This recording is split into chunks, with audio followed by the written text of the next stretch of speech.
we're currently here in Dunhuang City. We're here, right here at the night market in northwestern China's Gansu province. Today, the four of us will take you on a trip to explore the whole night market. Two of us will take you to explore the rich culinary traditions and heritages, and me and Song will take you to see all the intricate handicrafts here. So, Chen Tong, why don't we start with you? Hello everyone, I'm Chen Tong, and as Judy mentioned earlier, we are at one of the most famous scenic spots here in Dunhuang, the night market. This is a place where most tourists must come when they are here in Dunhuang. Hi, I'm Tianqi. I'm really excited about having all those authentic takes along the Silk Road. And hi, I'm Judy. Me and Song will take you over to see all the metal and woodwork, all the handicrafts here. So, be with us. Yeah, and Zheng was a great honor to understand Gansu and Dunhuang better, and it's also my first time to be in Dunhuang. I'm very excited. All right, so let's get started. Get started. So I'll see you later. See you later. Do bring me some food, okay? Thank you. We will see. Thank you. So let's go. So let's go, everyone. So the very first thing we're going to show you is the so-called beef pancake with the so-called sand onion. So let's take a look. Yes. The sand onion is actually a very famous vegetable here in the Gansu province. We know Gansu province is kind of dry, but this is a vegetable that can grow in desert. Yes, especially during when there is a rainfall, and in the Gobi Desert is an absolutely gorgeous taste for the local people. And there are lots of cuisine that are combined with those kind of very typical Gobi Desert Chinese chive, and one of it is this kind of beef pancake. Right. So as you can see, there are many people lining up here. Actually, I've been here at the night market for several times. Every time I came to this booth, I see people lining up to buy this very famous pancake because it's kind of famous on China's social media. Yes, it's actually one of the most popular snack in the night market. And earlier when we were talking to the owner, and he said he just invented this beef pancake, but he didn't know that it will go rival on the internet. Also earlier we talked to the shop owner that also we paid earlier, and they can give us 2 pancakes for us to have a taste without queuing up. So can't wait to try this pancakes. Yes, sure. 曹老板，您好。Hello， 您好，我们是央视的记者来直播的。您好，可以简单给我们介绍一下您做的这个牛肉馅饼有什么特色吗？咱家这个沙葱牛肉饼啊，我是这个咱们1998年创建卖，今天26年。咱家这饼是就是说敦煌的一个风向标。咱家这个沙葱牛肉饼啊，尤其是这个女孩们吃了会越变越美丽，男孩吃了越来越帅。吃了咱家饼的人好运会年年有的。咱家这个饼啊，可以说是一人吃饼，幸福全家。Okay, thank you. So the owner told me that the pancake has sold for about 26 years, and it's really good for people's health, especially for girls and boys. And why not we have a try? Why not we have a try? 之前我们说好的可以给我们2个。Okay, so we have to wait for the next. Okay, thank you. Thank you. So why don't we have a try? Hot. Yeah. So let's have a try. As you can see, there are many layers in this pancake. It's not bad. Can you see the chive? Can you see the Chinese chive? Maybe we can just split. Oh, very hot and crispy. Yes, you can see inside this green ingredient is the sand onion grow on the desert, and it's actually very juicy and has flavor of the garlic and also chive. And the beef they're using, the owner also earlier he told me that he's only using the yak beef in the plateau of the northeast China, so it's got to be really good.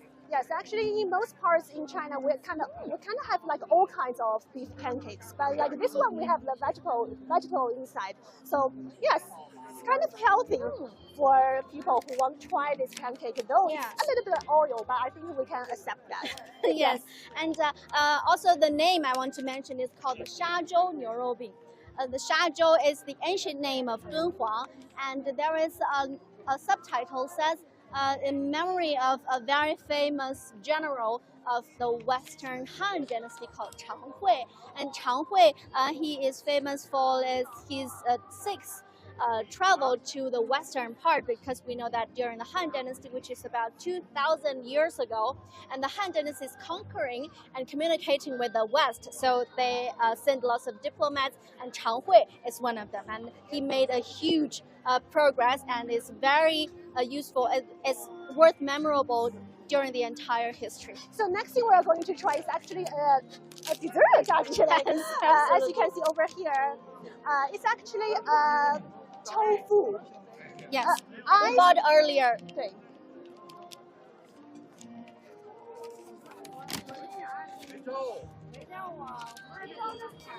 And what's special is the ingredients. Hello， 姐姐你好，我们之前有付过钱，可以帮我们做一份吗？哎 ，OK。Yeah, so you can see that is the tofu, very ordinary tofu, but this is the steamed red bean. But one thing is really special, and we want you to know a little bit more about is the tianpeids. Very unique. Later, they're adding the tofu and the ice. I believe this is syrup. So this kind of ingredients are quite common in China, like especially when making dessert, and also some of the ingredients are actually those ingredients like we can usually see in bubble tea. Sure. 来，您的第一份您是2份对吧？一份 Yeah. 谢谢. So the most popular and special ingredients is, I think it's this. It's called tianpeids. Have a closer look here, right here.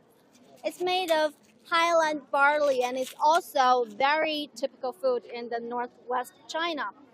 We know that the highland barley is one of those typical crop that grows in the dry and high altitude area. And this is the highland barley, and adding some yeast, especially for the alcohol yeast, and let it fermented for 3 to 5 days. And it's very popular among the entire northwest provinces, and it's really popular for the elderly and children. Have a look. Have a try. Let me try. Please do try the tianpeids. This one. Yeah. Okay.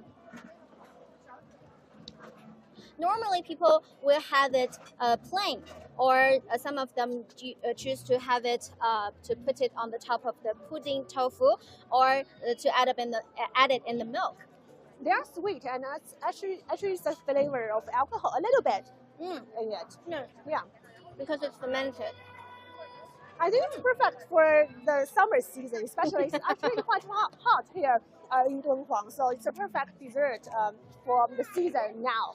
Yes, So- it's a flavor I have never tasted before. So if you come to Dunhuang, please do remember to have a try on this tianpeids.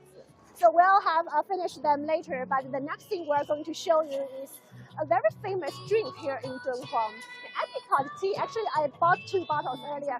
你好，这是我们刚刚买的啊。So this is kind of like quite famous drink here in Dunhuang. It's made of apricot, dried apricot, and some dried date. Very popular. Have a try. Sweet and sour. I like it very much. It's not sweet. It's a little bit sweet. Very refreshing. Yes, very refreshing, especially if you have some like barbecue, you can have it. Like Yes, it's a perfect absolutely. combination. Yeah. And also, I want you to pay attention to the brand. It's called Li Guangji apricot tea, because Li Guang is also a very famous general in China's history. And there is a very interesting fairy tale legend about the Li Guang, and because the apricot is the brand of the apricot, the breed of the apricot is called the Li Guang apricot. Why it's a name after Li Guang? It's because during the ancient time when General Li Guang is leading a troop entering Dunhuang, and at that time all the soldiers are very tired and thirsty, and they're craving for some really genuine sweet fruit for them to have a rest. And then when the Li Guang general saw a very beautiful scarf flowing in the sky, and he pulled up his arrow and shoot it down. And after that, they noticed that the very beautiful scarf belongs to a fairy, and she is the fairy of the sweet apricot. So then an orchard of apricot grow in Dunhuang, and the apricot is very famous after that. Of course. So the next thing we're going to show you is actually a combination of cuisines, which are kind of classics here in Dunhuang. So 老板你好，能稍微介绍一下，就是咱们就是有哪些这个菜在这里？你好，我们这道菜叫沙洲待客菜，这里面呢主要就是我们当地的烫面香豆饼，然后这里面有面辣子是它的灵魂，然后有我们特色的沙葱、酿皮，然后再配点生菜、鸡肉丝，还有辣椒，就是增加它的口感丰富度。然后我们就叫沙洲待客菜。我们比较特色的呢就是这个香豆饼，里面有香豆，香豆子呢就是一种植物基本广泛用于做面点。像我们西北这边的花卷呀、干粮呀，都会放一点香豆子。So this is the sand onion, the boss just introduced. This is how sand onion looks like. And this is a chili sauce. As you can see, here are some vegetables as well as some chicken over here. So you put them together, and yeah, and I think it's like a chicken roll or something, right? Yeah. Okay. Oh, also, it's made by pancakes. It's rolled by pancakes.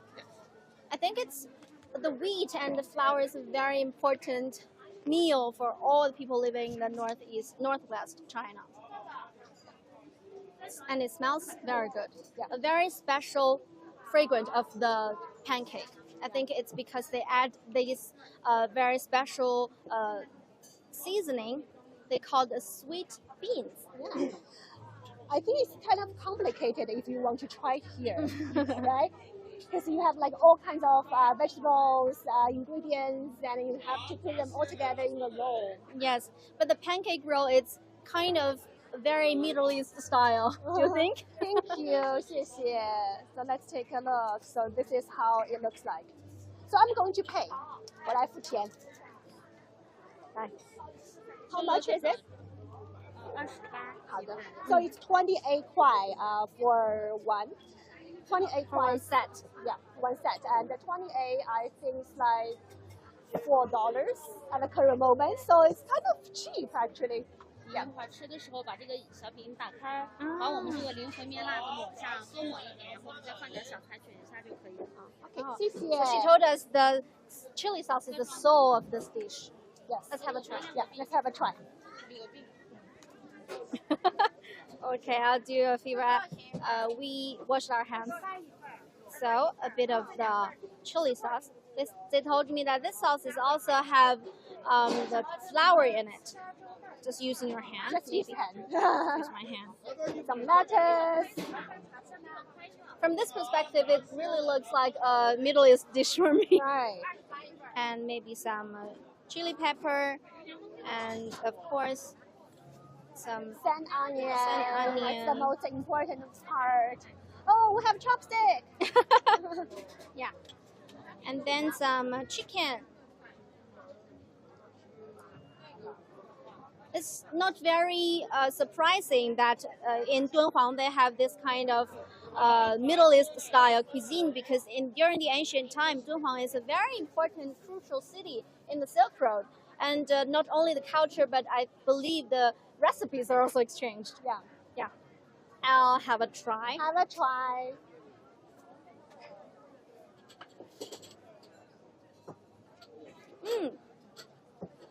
I bet it's mixture of flavors, right? Yeah, indeed. You can have this is Chinese food, but it's in the Middle East form.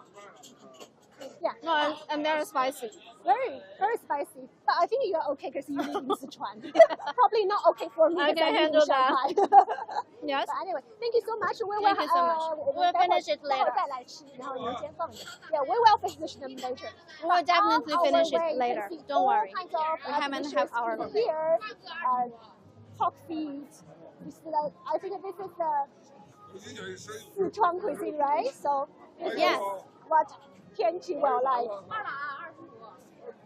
Yes, and also I want to show you that along this road, we are actually travel alongside the Silk Road. And have a look here. It's at Qiuci Yangza. It's like the ancient city of Qiuci, the ancient kingdom that is already vanished. Lamb is quite popular. It's a popular food here in Yes. Dunhuang, especially not only in Dunhuang but in China's west. Yes, because Qiuci is actually right now located in Xinjiang, and it's Kuche right now. And during Tang Dynasty, it's called Anxi Duhu Fu. It's like the capital city of the west, and it's about 4,000 kilometers away from the capital city Chang'an at that time, but that's not the boundary. We can imagine how powerful the Tang Dynasty is. Yeah. And this part, I think, is showing the nomadic lifestyle of the Western, the ancient people that live in Western China. Indeed, as Tenchi mentioned, many of the food here have some kind of connections with generals in ancient China because Dunhuang is a very important city in ancient times. It's the heart of the Asian Silk Road. It's also a gateway in and out of China. So it has a history of more than 2,000 years. Yes, you can also find some ancient cities and also great walls. Yeah. And have a look right here. We are entering the barbecue zone, the most ancient cooking methods for humankind. And Yeah. also, it smells so good. I think they're from Xinjiang. I think you was working in Xinjiang for a month. Yes. So, probably the same you ate like in Xinjiang. It looks very genuine, and this, according to their brands, they are saying it's from the southern part of Xinjiang, Kashi, also a very important city in the Silk Road. And the seasoning is very simple, basically only the salt. If you can hear in the background, they are playing very typical Xinjiang style music. Yeah. They really love their job, and sometimes they dance into the music. They're dancing to the music while they're working. Really enjoying promoting their foods for everyone. They must be enjoying their work. Yes, it must be very juicy. And here is also a cuisine from Xinjiang, from nowadays Xinjiang. At that time, also a lot of nomadic people living there. And this is the barbecue steamed bun, a barbecue bun. I think it's a barbecue, a lamb or beef inside. It smells very good. All the flavors and juices are condensed inside the bun. Very good.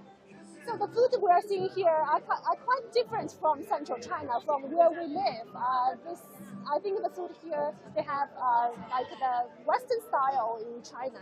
So of course, if you live outside China or living in other parts of China, you must come to try the special food here in Dunhuang.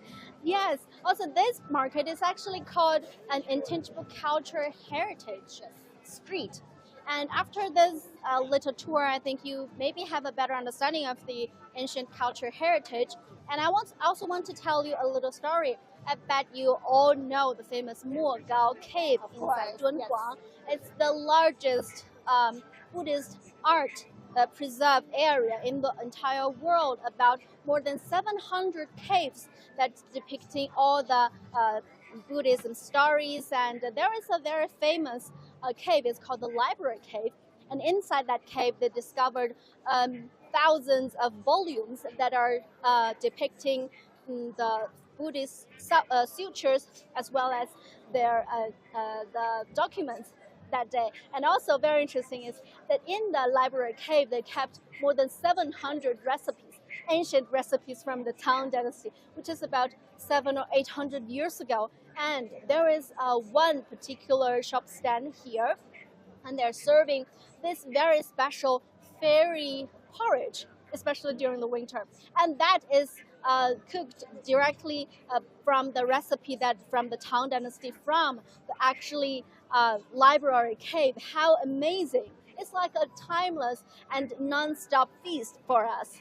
Of course, Tianqi mentioned that there are many heritage sites here in the city of Dunhuang. Dunhuang has been a very famous travel city here in China. So today is the first day of the Mid-Autumn Festival. We are not sure how many tourists are coming to Dunhuang this time, but I can tell you, last year during the Mid-Autumn Festival and the National Day holiday, there are 660,000 tourists coming to Dunhuang. That's a year-on-year increase of over 1,000%, bringing revenue was 580 million yuan, or over 82 million US dollars. But still, this year's figure won't be increasing significantly because, 2023 was still comparing with 2022, the period we were still conquering COVID. But of course, I'm sure there will be more tourists coming to Dunhuang to check the 2,000-year history of the old town. Yes, coming to Dunhuang is absolutely a wise choice. Yeah, of course. And we know, as I mentioned earlier, it's the Mid-Autumn Festival. So, of course, we hope you a happy holiday during the Mid-Autumn Festival. And now I think we have to give the time to our colleagues who will be covering the handcrafts, the beautiful handcrafts here at the night market. Yes, have a look with our other colleagues to experience the authentic handicrafts and the Buddhist art. And bye for now. Bye. Happy Mid-Autumn Festival.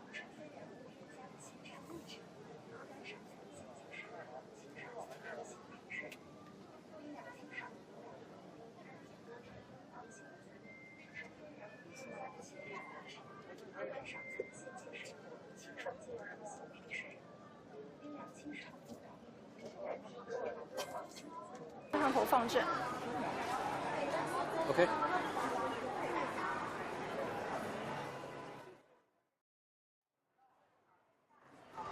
Well, Chen Tong and Tianqi just tour us around the food market with the pancake and the really delicious I'm so kebab. jealous, yeah. Oh, I'm really starving right now. I wish I can give a taste of that. Yeah, it's my first time to be in Dunhuang, and Dunhuang and the Gansu has been very famous, has been widely known since more than 3,000 years ago. And except for the abundant cuisine, we have a lot of sweet fruits also in Gansu, in Dunhuang. Yeah, definitely. This is the place with the really abundant fruit resources, especially the grapes, all different varieties of the grapes here. And this is really a great place to grow those plants and those fruits, right? So what is your favorite fruit, Judy? Well, actually, my favorite fruit, grape is one of them. Okay, yeah. Peach is also one of them. We have so many different varieties. 对，this is the.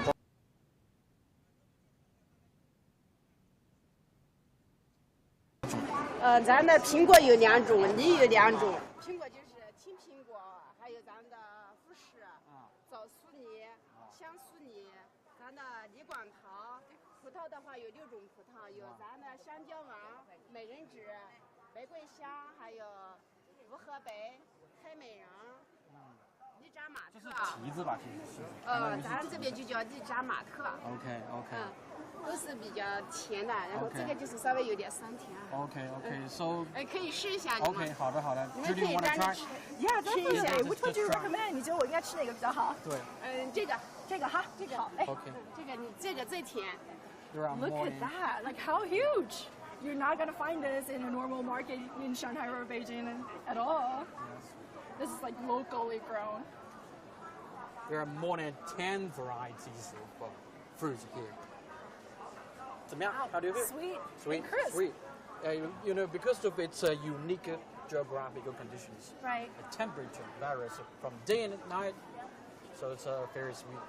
Right, definitely. I mean, usually I don't eat like grapes with seed, but this one, even with seed, I love it. It's so sweet and crisp. You'll love it if you give it a try. Yes, there's a lot of fruits. You name it, they have it. Let me try. 我也尝一个哈，这个绿色的。好多明天在一样。I mean, this one is a special variety, right? Because it's almost shaped like a finger, right? I would say it's a finger licking. Sorry. Finger licking bread. Right, definitely. Yes. I mean, we have like the green finger and then some of the purple the pink ones. one, the purple one. Super good. Yes. I'm almost getting a sugar overdose. Yes. Yeah, let's continue walking and see what's over here.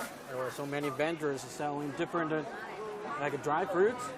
Yeah, dry fruits. A lot of snacks. You know, people can really relax here after a day of work here. Yeah, totally. I mean, it's around 7 p.m. here in Dunhuang, and people are all getting out. It's first day of the Mutton festival here, so people are all getting out here on the streets, you know, strolling down and just wandering around to see what's up here. Yeah, I want to thank you that 2,000 years ago, a Chinese diplomat or explorer called Zhang Tian. He was deployed by the Emperor Han Di.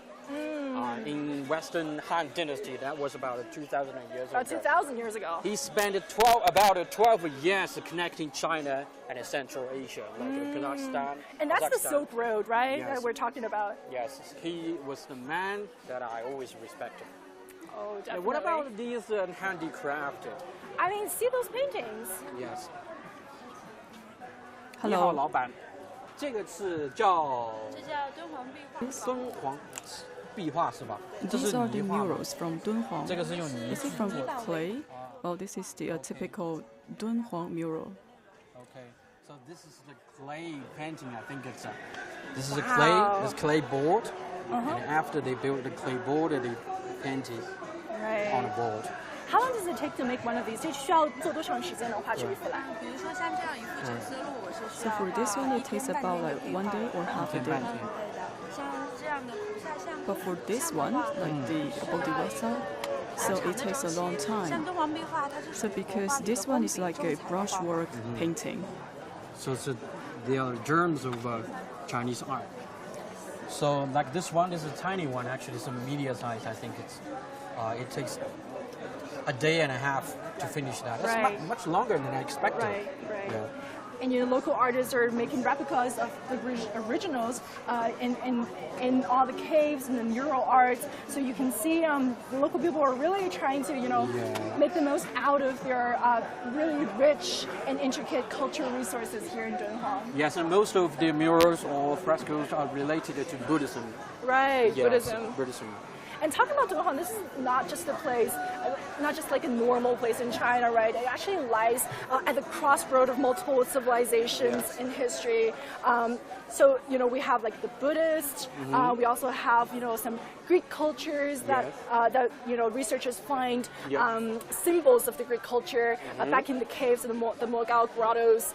So it's really this place, what's special about this place is that it's not just, you know, a very ordinary place in China. It's also a place with really rich cultural heritage that people can really leverage on in a modern economy. And Gansu, including Dunhuang, has made a lot of contributions to the development of Chinese civilization. Yeah, exactly.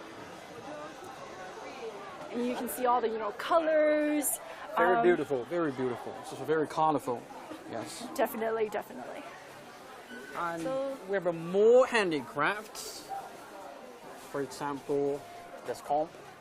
Right, you know, woodwork is also, you know. I think these are the little business stuff that you girls like, right? Oh, well, I definitely like some of these. I'd love to buy some of these if I can, if I may. Okay. So, we're going to have a more handicraft. Right, you know, this is a place with really rich artistic and cultural heritages. We have, you know, paintings. The one that we just saw was, you know, painting on the kind of, how does it, it's like made of soil. Yes, soil clay board. It's like board, drawing, painting on the clay board. And the drawings like taken from the originals and all the grottos. Down, you know, in the middle of the mountains near here. And yet, Julie, I want to show you something very special, very unique. That's a we just saw the painting on clipboard, but we're gonna see some board on bronze. Right. It's very unbelievable that how could people paint on bronze? 这个是我们通过100倍的放大镜，能够看 This 到它 one 画上的 actually 精 is 彩。 quite delicate, and also you use the amplifier. Using this magnifier to see what's being carved on this board. You know, it's a copper bronze board that's like, you know, it's metal, and it's pretty hard to carve such a smooth line on top of the board. 这个的话，像这种的话，你们 For 需 this 要 one, 制 how long 作 it 多 takes 久 you to make one of this? So for one board, you have to do 2 to 3 times of preparation because during the process maybe some fault, 就废了。 and we have to remake it again. 那如果这么，比如说就 So for example, this one, how long it takes? It takes about 1 month to make it. 一个月的时间，其实比我想 So 象的 it seems like much longer than I expected. I thought it may also take 1 week. For most of the time, we need to use the amplifier to carve the details, so it takes a long time to make it. So I made it myself actually. 你学了多少年了？这个 When I was studying, I take about like 4 years to learn how to do it. So you also consider as one of the inheritor for this kind of tablet painting. So for some of these paintings, they are coming from the Mogao grottos, and also we are using some of the traditional methods to recreate some of the patterns on this board. So you could see the texture is quite different. Do you have more questions? Oh wow! I mean, you're literally doing a startup, right? 就是你现在其实相当于在做一个创业的项目，是吗？就是来这个夜市摆摊，然后出售一些自己的作品，学有所用。 Well, actually, during my education in my daytime, I would like to do this kind of carvings. 艺术作品，特别是这个铜版画。 So, for example, for these like tablets, like what will be the significance for your life? So for me, I'm an artist. I also studying art. So I think it is very a unique experience for me to continue to learn about this handicraft. You could see this is have a piece of art, and also it could communicate some of this information. So you are a student in art. So in Dunhuang, do you think it is a good place for you to learn? Yes, indeed. For Dunhuang, it is like full of the civilizations. We could use different ways to represent all of these art forms, and also it could also educate all of this information to the foreigners. 这种精神就特别值得。 For this kind of the spirit, we have to carry on. Thank you very much. So wow, this is amazing. It's Wow. hard to match. Yeah, totally. I mean, it must not be easy to carve all those smooth line on top of a copper and a bronze board. You know, that's a real skill. Yes. All right, and let's check this out. This seems to be a woodwork Yes, workshop. a workshop. Yeah. Workshop before. Let's get in and see Board what's inside. painting. I would like to say board painting. Hi, little doggy. 哦，你好，施恩老师。 Hello, Mr. Shen. Good evening. 谢谢。Welcome to our show. 这是我们现在 So now we are doing a live coverage. 对着镜头跟我们 So please say hi to our viewers. Good evening. My name is Shen Hongjie. 中国工艺美术 So I'm focusing on the 现在是 craft work in China and also doing a lot of work in the carving. 课一般都是雕刻菜，比如说 So as you talk about the carvings, so where did you do all of this work? 什么上面？我主要是从 Pretty much for me, I'm specialized in the wood carving and also some stone carving. 还有纸 And also have some of the work printing on the paper. Can you tell us more about the techniques? 好的，那我就先介绍 So I will show you some of my work. For example, this one it is a wood carving. 像这幅作品呢是 So for this piece of work, I would like to show the idea of harmony. 取材是You could see 5 lamps. So how do you represent all of these colors on the wood? 木头本身 Well, for some of the color is actually the original color of the wood. For example, in white. So for example, the wood is white and then you do some carvings on the wood, right? Yes. For example, for this piece of wood, it represents white, and also you would put different layers of the colors. And in the background, you could see we also have like 4 different colors. I mix all of these colors and put it on the wood. And on different layers, we have to put the color one layer by another.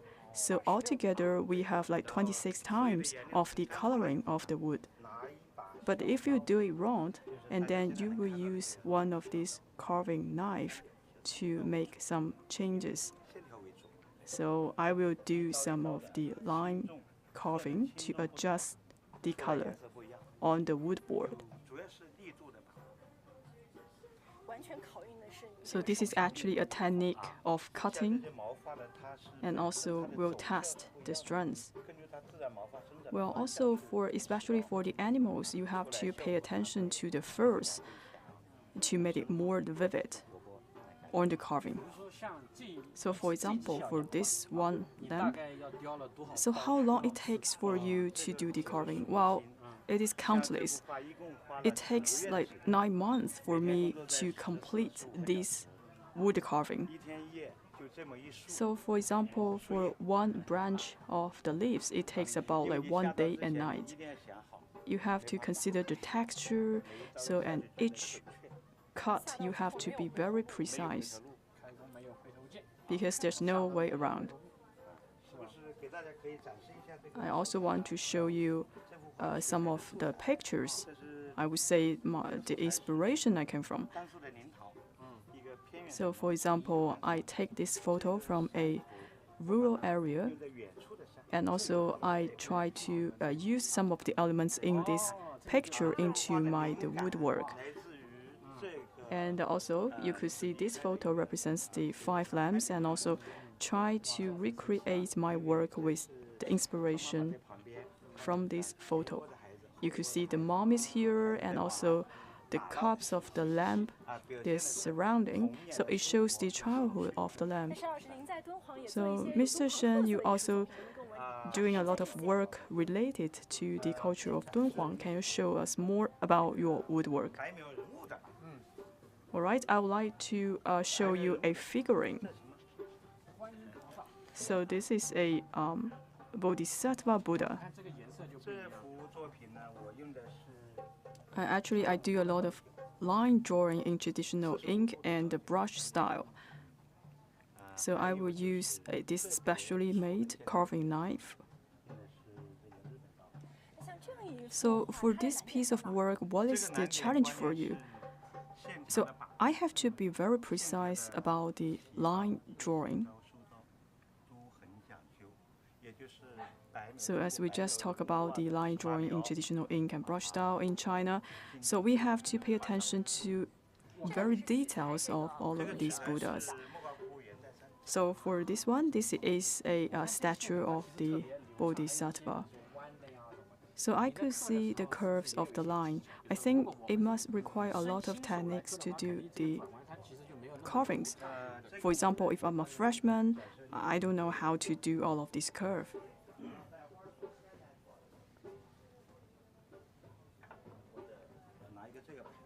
So first of all, I will show you a template. So this is the front part. I already put some color on it. On the other side, it is pure white. So first of all, I put it here. For example, if I want to do this one, I will put this piece of work on this button, on this base. So on one hand, I will use I will take the knife, and on the other hand, I will turn this plate to make sure that I can make the curve, make the line right. For example, in this place, if I want to carve another flower, this is how it works.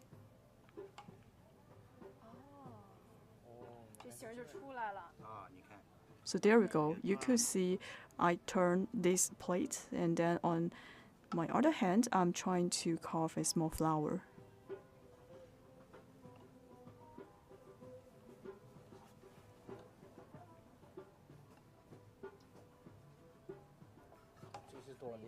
So this is a lotus flower.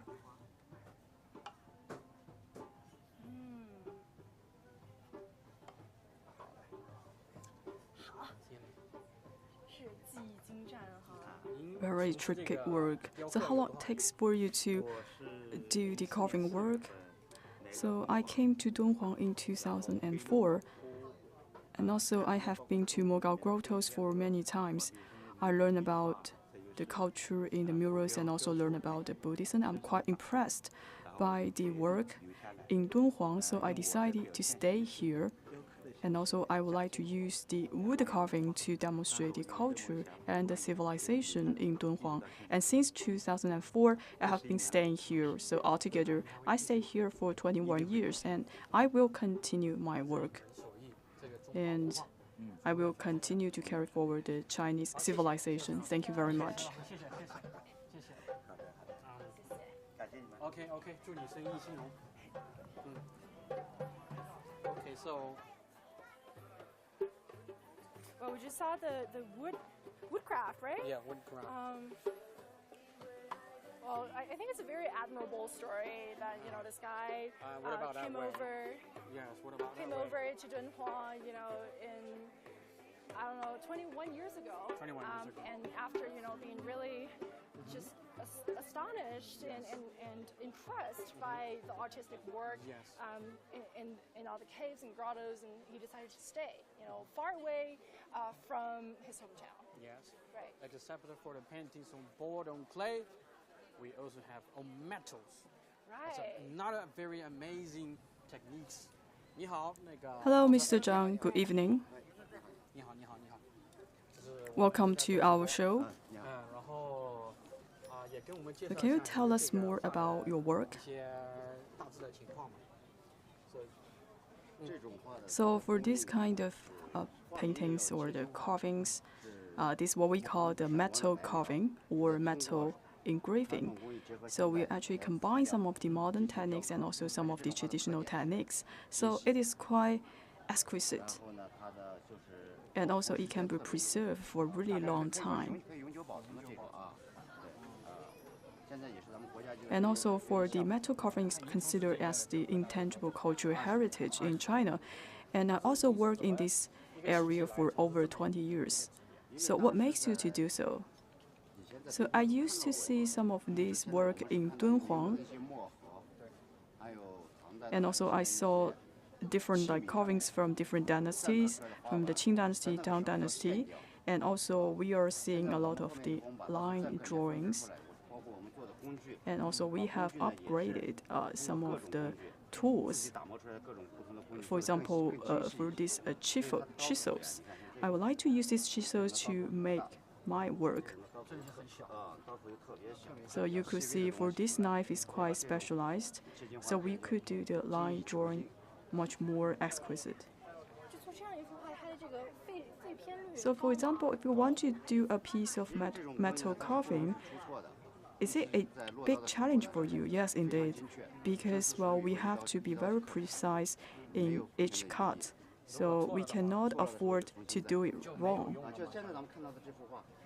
For example, this one, if I take one cut wrong, I have to do it all again. So for this one, it's a metal plate, probably making from aluminum and other metals. And also the thickness is about 1 millimeters or 2 millimeters. So for this 1 millimeters thick metal plate, it requires a lot of technique for us to do it. So during the carving or engraving, how to do it?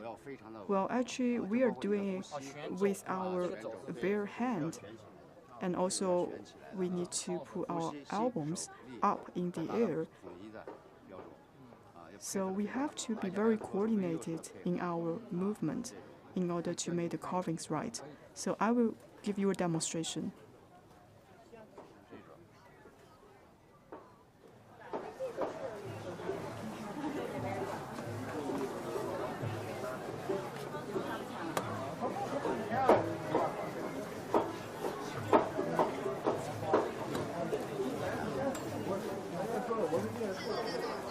看上面还有提示一些线 You 条 can。see for some of the lines you have to do it beforehand.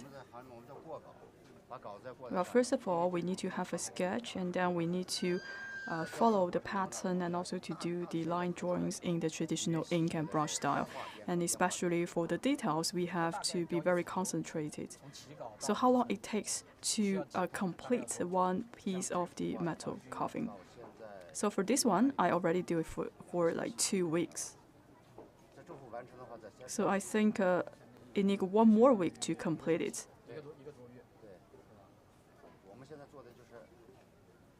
So right now we are just doing a framework. But for some of the details, for example, the beads and some of the decorations, still we need more time to do it. So it is just a big picture. And we have to use these chisels to do all of these carvings.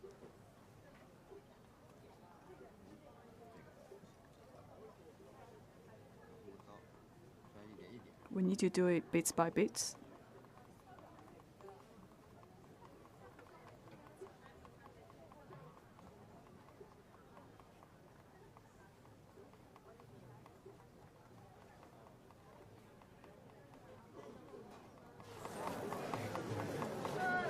So you have to be 100% concentrated in order to do the metal carving. Yes, because we want to show this shining line drawing effect.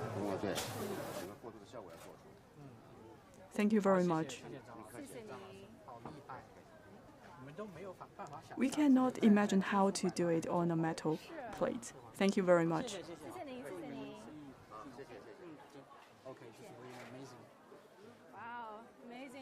On a metal board.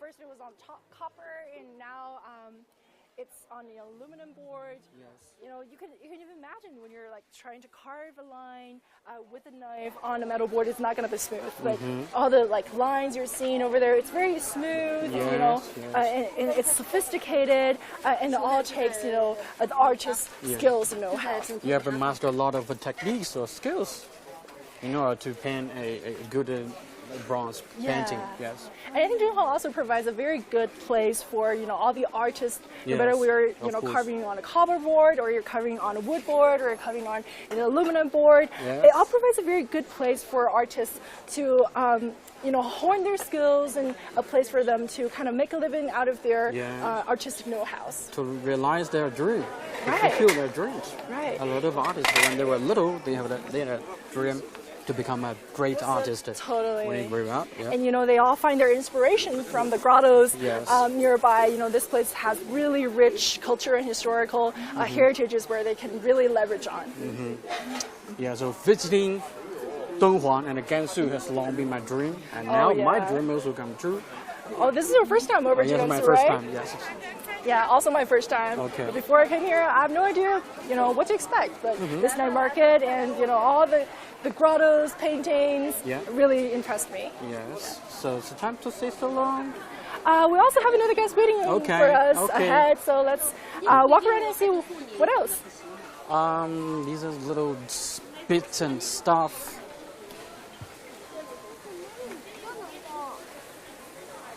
All the lanterns up there. You can see, the weather's pretty nice today. The lanterns light up, and the market has all the hustles and bustles that you would love to see in what you would expect normally in a market. Exactly. I think more people flock to the night market after the dark is getting dark, the sky is getting dark. And it's a very good time of the year, right? Yes. It's chill, the weather is good. Yeah, it's not hot. Right. It's not hot, it's not sweltering. It's really comfy vibe here if you're just walking down the night market here in Dunhuang City in Gansu province. Exactly. So. And this is such a popular place, not only for locals but also for tourists, right? And I think currently here we have with us the general manager of this night market. 你好，罗老师。你好，你好，你好，你好，你好，你好，你好，欢迎欢迎。能不能请您介绍一下自己？好的，全国的网友朋友们，大家好，我是敦煌文旅 So I am the manager of the Shazhou night market in Dunhuang. My name is Wang Jingwei. So welcome CGTN come to Dunhuang City to do this live coverage and also feel the charm of the night market in Dunhuang. So in Dunhuang, we always talk about the cultural and tourism sector. Can you tell us more about the development of the cultural and tourism sector in Dunhuang City? All right, I will give you some updates and a briefing of the Shazhou night market. For the night market, actually started from the 1989, already have a 30 years of history. And also we have over 30,000 square meters of this night market. And in 2012, it has been rewarded as the 3A Cine Spark and also a level 8 Cine Place in China. And start from last year, and also the number of visitors has reached about like 2.6 million. And for this year, I am expecting that for the number of visitors will be reached about like 3.3 million visitors. So compared to last year, I would say for this year, we will have an increase for the number of visitors, up by 28%. So for the night market, also we are seeing a good increase of the revenue we gain from the night market.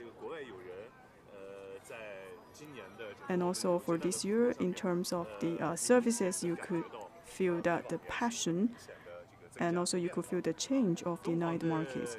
In Dunhuang, for the nightlife, most of it you could find it in the night market. So in the night market, actually you could feel the civilization of Dunhuang and also feel the culture of Dunhuang.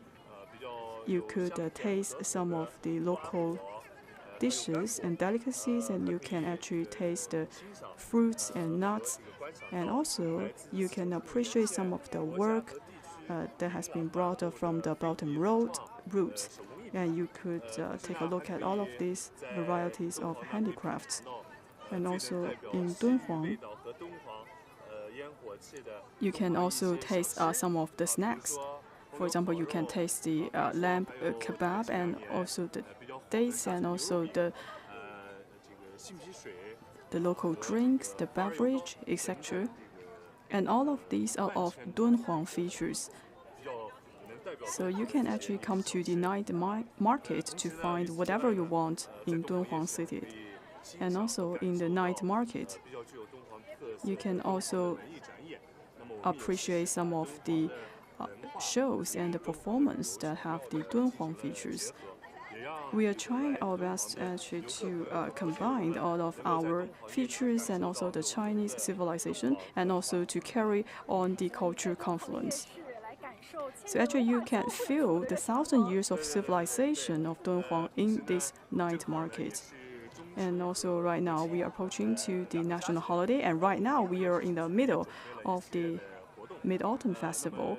So in our night market, we are also putting on a lot of shows and performances. And by taking this opportunity, I would like to welcome people at home and abroad to take a visit to the night market in Dunhuang and feel the 1,000 years of civilization in Dunhuang. Thank you very much. Well said. I'm quite impressed by the culture. Just had their food, and I think it's time for us to get our dinner as well. Yes, it's been a so nice day. We were astonished by the techniques, the master of the handicrafts, and I was also touched by their spirit to promote the traditional handicrafted art. Yeah, I think there's a very emotional, aspect of they're just like over their decision to move over to Dunhuang, right? Some of them are really impressed by the cultural heritage here, and that's why they actually, move over here and decide to live here for 20 years and probably also for the rest of their life. So I think that's really admirable. And we saw all the intricate handicrafts here. Some of them are copper board, some of them are wood board, some of them are aluminum board. They're really showcasing us what kind of know-how technicians, artists here have. Exactly. So let's come to here. Let's come here to live after retirement. It's definitely a very good definitely a great place, not just for tourists, but also for residents if they're thinking about, pursuing an artistic life, for sure. Yes. Yeah. It's been so nice day, and I think we It's a time to say so long, and stay tuned on CGTN for more shows. Stay tuned on CGTN. Bye for now. Bye bye. Bye bye. Bye.